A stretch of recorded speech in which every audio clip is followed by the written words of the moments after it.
Hey, what's up, guys? It's Coffin. If you're looking for a very real, true, horrifying experience a few students had on the last day of school, you've found the right place. Make sure to grab your coffee and snacks. Hope you guys enjoy.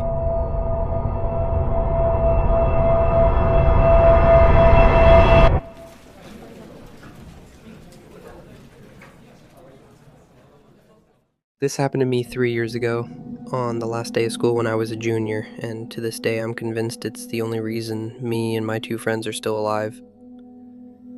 Everyone loves that feeling when school lets out for summer. Lockers slamming, people screaming, ripping up final exams. The whole building feels like it's on the verge of exploding. But that year, things felt different. Heavier. Like something was waiting. Let me explain. There's this part of my old high school that nobody really talks about. The East Basement. It's locked all year, and the teachers just say it's for storage. But everyone knew there was something off about it. It always smelled musty near the door, like wet wood and chemicals, and no one ever saw a janitor go in or out. There was an old urban legend at our school. On the last day of the year, a few seniors would sneak into that basement at night and ring an old service bell hidden down there. They called it the final bell. Just a dumb dare to say you did it. But there were stories. Weird ones. One kid came back up and didn't talk for 3 days. Another supposedly ran out screaming and transferred schools a week later. I thought it was all just people trying to scare each other, but I was dead wrong. That year, me and two of my close friends, Caleb and Jenna, decided to stay after school one last time. We were just messing around in the art hallway when Caleb brought up the dare. He had this smug look on his face and pulled out a ring of keys. Old janitor keys his older brother had stolen during senior year. "Come on," he said.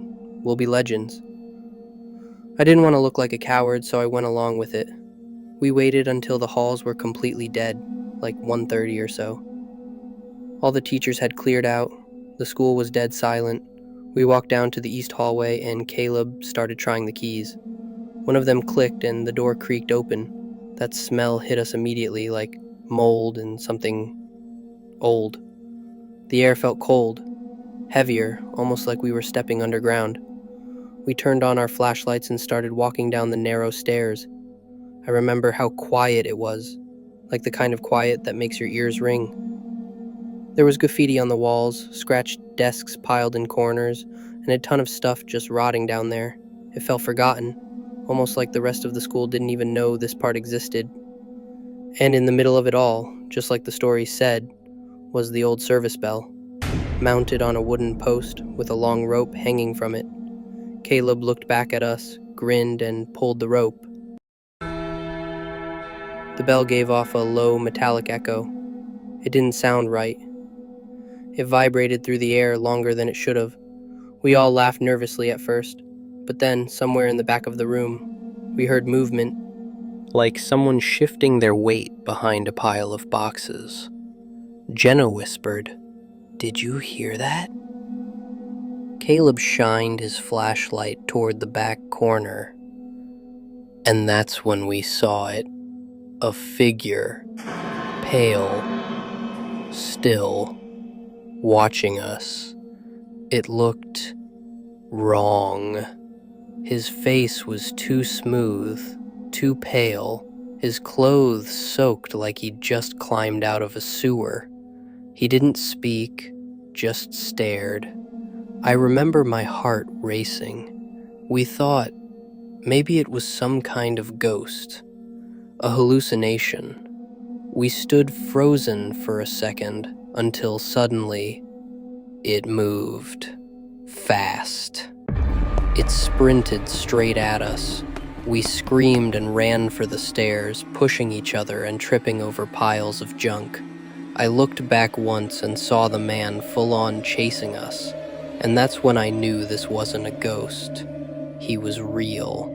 He was wearing a maintenance uniform, old and ripped, and he had this wild look in his eyes.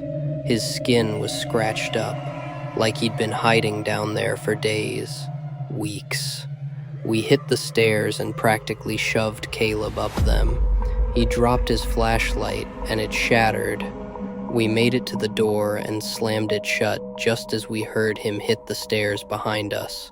We locked it, ran out of the building, and didn't stop until we got to Jenna's car in the student lot. That's when I pulled out my phone and called the police.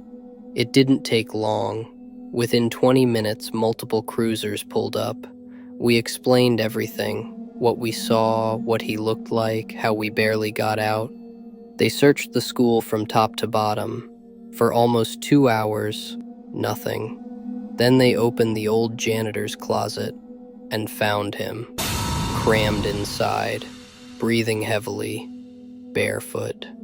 The cops said he had food wrappers, a bottle of water, and a stolen student ID. But the worst part? What they found later. Turns out the man had escaped a halfway house months earlier, a convicted predator with a long record of stalking and assaulting minors. He had somehow snuck into the school weeks before through an old delivery hatch in the basement. Security cameras never caught him, probably because he was sleeping during the day and only moving around at night. The entire time we were sitting in classrooms above that basement, he was right beneath our feet. None of us were the same after that. Jenna transferred the next semester. Caleb dropped out and started homeschooling. And me, every time I walk by a school basement or a dark hallway, I can't help but wonder if someone's already down there, watching, waiting. So if your school has a creepy basement or an old door nobody uses, don't go down there. If you guys enjoyed, leaving a like and a comment would be greatly appreciated. If you have a story of your own, feel free to send it to my email, linked in the description. Take it easy.